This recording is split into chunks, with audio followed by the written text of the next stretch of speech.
তুমি জানো, পৃথিবীর প্রতিটা সফল মানুষ একসময় একটা সিদ্ধান্ত নিয়েছিল, আর সেটা হলো আমি এখন থেকে মনোযোগী হব।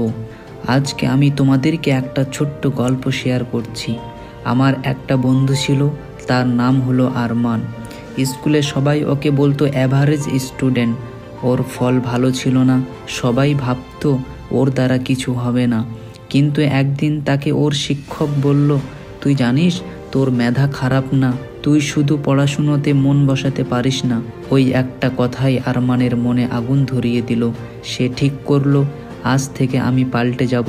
প্রতিদিন সকালে 5টায় উঠতো, মোবাইল হতে দূরে থাকতো, দিনে ছোট ছোট টার্গেট ঠিক করত আর মন দিয়ে পড়াশুনো করত। দেখতে দেখতে 1 বছর পর সেই ছেলেটাই স্কুলে প্রথম হলো।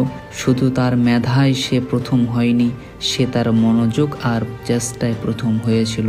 তাই আজ যদি তোমারও মনে হয় মন বসে না, কনসেন্ট্রেশন চলে যায়, তাহলে এই ভিডিওটি শেষ পর্যন্ত শোনো, কারণ আজ আমি বলবো পড়াশুনোতে মন বসানোর 5টি গোল্ডেন রুলস, যা মেনে চললে তুমিও নিজের জীবনটা বদলে দিতে পারবে।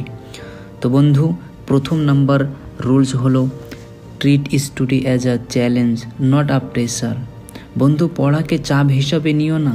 যখন তুমি ভাবো আমাকে পড়তেই হবে, তখন সেটা বোঝা মনে হয়। কিন্তু যখন ভাবো আমি নিজের স্বপ্ন পূরণ করার জন্য পড়ছি, তখন সেই পড়াটাই অনুপ্রেরণা হয়ে যায়, পড়তে মন চায়। চাপ দিলে মস্তিষ্ক বন্ধ হয়ে যায়, কিন্তু চ্যালেঞ্জ নিলে মন খুলে যায়। তাই নিজেকে বলো, আমি পারবো, আমি চেষ্টা করব, যতবারই পড়ে যাই না কেন। এই মনোভাবটাই তোমার মনোযোগের প্রথম চাবি। বন্ধু, সেকেন্ড নাম্বার টিপস হলো set a small goals everyday. ধরো তুমি পড়তে বসলে আর তোমার সামনে যে বইটা আছে ওটা বড়, এটা ভেবে ভয় করো না। ছোট ছোট টার্গেট ধরো, যেমন আজ শুধু এই অধ্যায়টা শেষ করব বা 30 মিনিট মনোযোগ দিয়ে পড়ব। এভাবে ছোট ছোট লক্ষ্যগুলো পূরণ করতে করতে তুমি বুঝবে বড় জিনিসগুলো সহজ হয়ে গেছে। বিগ সাকসেস কখনো একদিনে আসে না, এটা আসে ছোট ছোট কনসিস্টেন্ট স্টেপ থেকে। তোমার মন বলবে আমি পারছি, আর সেই আত্মবিশ্বাসেই মনোযোগ আর পড়ার এনার্জি বৃদ্ধি হবে। বন্ধু, tips number 3, create the right environment. মনোযোগ ধরে রাখতে চাইলে তোমার পরিবেশটা ঠিক করতে হবে। ফোন পাশে রাখো না, পড়াশোনা বিছানায় বসে নয়, টেবিলে বসে করো। একটা পরিষ্কার শান্ত জায়গা বেছে নাও, যেখানে শুধু তুমি আর তোমার বই থাকবে। চাইলে আমার মতো একটা টেকনিক ব্যবহার বা ফলো করতে পারো, আর সেটা হলো 25 মিনিট পড়া, 5 মিনিট বিরতি। এইভাবে যদি পড়ো তাহলে ব্রেন ক্লান্ত হয় না, বরং পড়ার প্রতি ইন্টারেস্ট বাড়ে। বন্ধু, tips number 4, take care of your body and mind. তুমি যতই পড়তে চাও না কেন, যদি শরীর ক্লান্ত থাকে বা ঘুম না হয়, তাহলে মনোযোগ কখনো আসবে না। তাই প্রতিদিন পর্যাপ্ত ঘুম নাও, সুস্থ খাবার খাও, একটু হাঁটো আর নিজেকে রিল্যাক্স দাও। রিমেম্বার, আ হেলথি বডি ক্রিয়েটস আ ফোকাস মাইন্ড। নিজেকে যদি ভালো রাখতে পারো, তাহলেই পড়ায় মন টিকবে বা বসবে।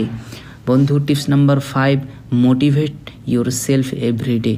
প্রতিদিন সকালে ঘুম থেকে উঠে নিজেকে বলো, আমি পড়ব, কারণ আমি আমার স্বপ্ন পূরণ করতে চাই। যখন মন বসছে না, তখন চোখ বন্ধ করে ভাবো তুমি কোথায় পৌঁছাতে চাও, তুমি কাকে প্রমাণ করতে চাও যে তুমি পারবে। তোমার কারণটা স্পষ্ট হলেই মনোযোগও স্পষ্ট হয়ে যাবে।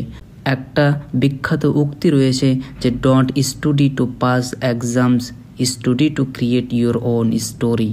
বন্ধু, মনোযোগ কোনো জাদু না, এটা প্রতিদিনের ছোট ছোট সিদ্ধান্তের ফল।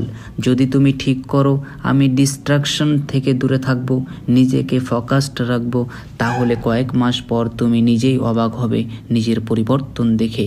তোমার চারপাশে যারা আজ এগিয়ে যাচ্ছে, তারা তোমার চেয়ে বেশি বুদ্ধিমান না, তারা শুধু একটু বেশি মনোযোগী। তাই একটা কথা বলি যে focus doesn't come by chance, it comes when you decided to give your best. তাই আজই শুরু করো। মন বসানো কোনো কঠিন কাজ না, এটা শুধু একটা তোমার নিজের সিদ্ধান্ত। চাইলেই তুমি সহজে স্টাডিতে ফোকাস করতে পারবে। তো বন্ধুরা, আজকের এই ভিডিওটি দেখে যদি ভালো লেগে থাকে, তাহলে আমার এই ছোট চ্যানেলটিতে লাইক এবং সাবস্ক্রাইব করে নোটিফিকেশন বাটনটি অল করে রাখো, পরবর্তী ভিডিও সবার শুরুতে পাওয়ার জন্য। So bye bye, Let's see in the next video coming soon.